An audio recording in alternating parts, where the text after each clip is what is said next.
name is Linus Lancaster, and with me is Shara Weiss, and we are art teachers in Healdsburg, which is a small town in Northern California, and have run this project, which we call Hopeful Monsters, which has run over the last 2 years.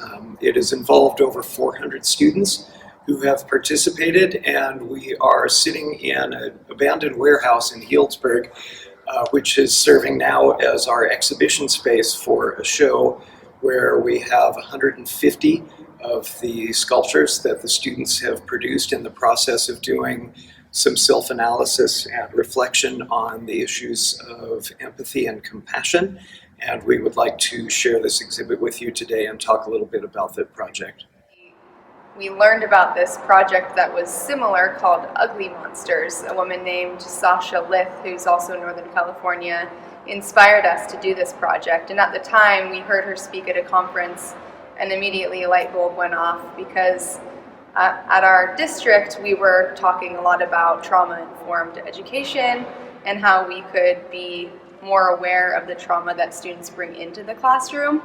And so this curriculum felt like a perfect way to explore how do we bring this type of education to the class so that students can work through things that are personal to them, but in a way that involves the art process. So we developed this curriculum, and essentially we're asking, what is it? How do we build empathy? Can we build empathy in the art classroom? And what we came to was, why don't we start with ourselves? So if we can build compassion for ourselves, then perhaps we can also start reaching outward and feeling empathy for others through what they're going through as well. Yeah, and the focus on the self was not intended to be an egotistical one, but rather to look at the reality that if people are terribly caught up with their own anger or pain or whatever difficulties it is that they're facing in life, that it may make it harder for them to practice empathy and compassion towards other people. And so as a result of these conversations with our students, we asked them to identify a personal monster. I was teaching at the middle school here, the public middle school, so 6th through 8th grade, and Linus was teaching 9th through 12th grade at the high school. So we kind of paired up so that we were rolling out this project at the same time. Really, we started off looking at some other monsters as archetypes for this project. So what's Godzilla going through? You know, what's the Loch Ness monster going through that would create a persona that would be so outwardly violent or a menace to society? So we kind of asked our students to put themselves into the shoes of these archetypes and think about, what kind of monster would you be if you had to choose one of the known monsters? And then from there, thinking about what would your personal monster be. So then we got more personal with it and went through a process of writing a list, for instance, of what are the main inner demons that we have. It could be something like anxiety, depression. It could be something like maybe struggling with procrastination, stress at school, or even home life. And then what are the things that add to that stress? What was the name that we called that? We talked about multipliers, and in the process of doing that, also we talked about coping mechanisms. And so in the process of doing that, we began to introduce the students to systemic thinking and to the concept of a feedback loop as part of a personality or as part of an issue. And then we also had them make accessories for their sculptures, which were based on those multipliers. So for example, when you mentioned anxiety, it turns out that dehydration can be a significant multiplier for anxiety, which I had not really even been aware of. And although it's minor and is not the cause of that anxiety, if one is already suffering from it and you're routinely not getting enough fluid, that can exacerbate the feelings and results of that issue. And so those were another series of conversations that we were having with the students about things that contribute to their monster that are not necessarily the root causes, but can be significant. So additionally, we felt that doing this as a soft sculpture project would hopefully provide the students with a safe outlet for expressing some of the difficulties and challenges that they're going through. That these stitched figurines are like plush toys, which they would ordinarily associate with comfort, as opposed to its opposite. And so we hoped that that would ease the process of self-reflection about some potentially very difficult topics.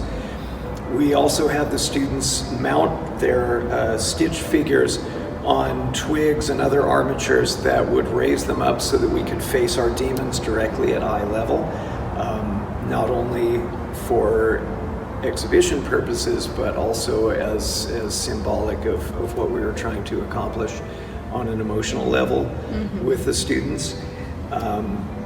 And just to say one more brief thing about hopeful monsters, the term in biology refers to an evolutionary anomaly, and ordinarily they don't catch, but periodically they do, and when they do, they can result in a faster evolutionary process.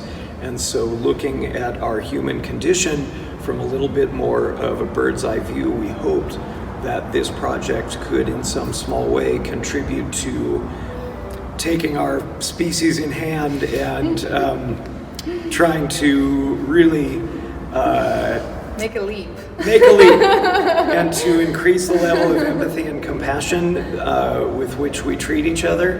And we found some very positive results, at least in the student testimonials, about how this helped them to reflect on that, on their own behavior and on some of the underpinnings for the challenging behaviors that they were experiencing with other people in their lives. So in a small way, we do believe that this has made a positive impression on many of our students. Here's an artist statement by a 12th grader. This experience helped me to look at some of my monsters and coping mechanisms in a new way. Some of my monsters I didn't even know were monsters, and I realized that some of my coping mechanisms can be unhealthy or considered monsters too. With a lot of struggles at home, this subject is something I consider often. This project encouraged me to evaluate my coping mechanisms and work on finding better ways. While also learning about monsters I personally don't have, I did learn a bit about what it might be like for people who experience them. The monsters, these little stuffies, it's this process of befriending the things that were previously scary. And I think, as you'll see, the artist statements that each student wrote really reveal some of that power of how they recognized some things within themselves, and maybe they didn't fully come to terms with it, but for some it was really this opportunity to see that issue outside of themselves, and now it's in a little friend that they can relate to in a different way. So students started out with something that they were going to represent and anthropomorphize, and then as they were doing it, as they were stitching, adding details, what are the eyes going to be, what color is it, how big is it, all these relationships in form and shape, they are also making meaning and self-reflecting on themselves. So it's really, it kind of just keeps layering on itself. And because students, especially this, 6th graders, 7th graders, any age, some folks don't want to be so out about what they're going through, but they're able to sit next to a friend or another peer in their class and create something. And that starts to build that empathy muscle. So everybody's looking at each other, making these things, knowing that, oh wow, if this means so much to me, and feeling so much about what this means to me, this person next to me must also be going through something of their own. And in that kind of mood of co-creating and side by side making, it felt like this place where meaning could come and emerge, and also empathy could be built. We also talked a little bit about ways to veil the issue that students were working on, and it also kept there from being too much repetition or images that were a little bit excessively cliche, for example.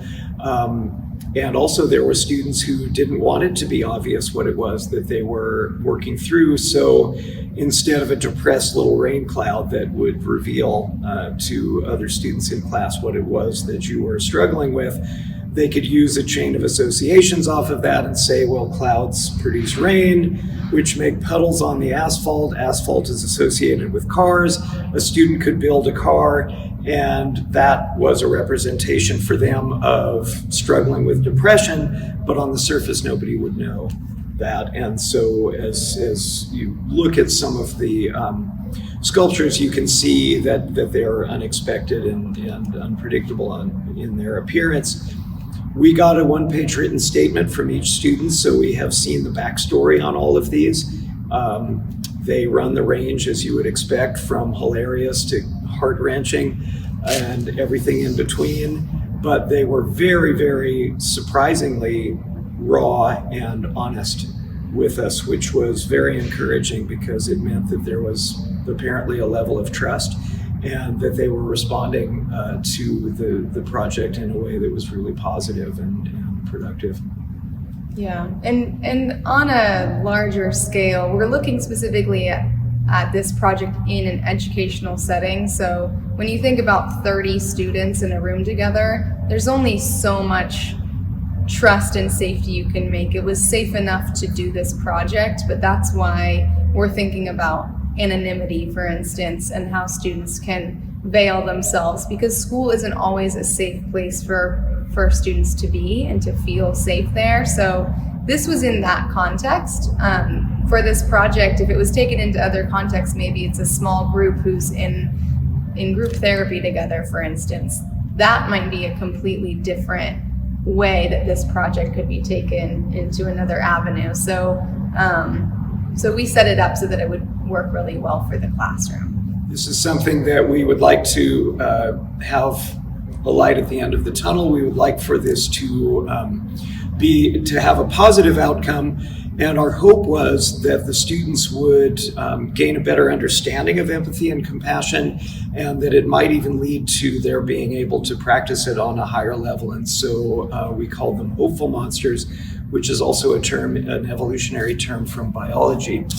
And we began to talk about how if you have a personality trait or an external stressor, it may even be something that's completely out of your control, and to personify it as a monster, you can anthropomorphize it, you can give it a body, bring it out into the light of day, and in so doing, hopefully look at it from a different perspective and perhaps find that maybe it's not so horrible and scary after all, or if that it is something which is insurmountably awful, which we know some of our students are dealing with some really enormous difficulties, that beginning the process of gaining a better understanding of it can help to unpack it, and if not make peace with it, at least begin the process of coming to terms with it or better understanding it in some way.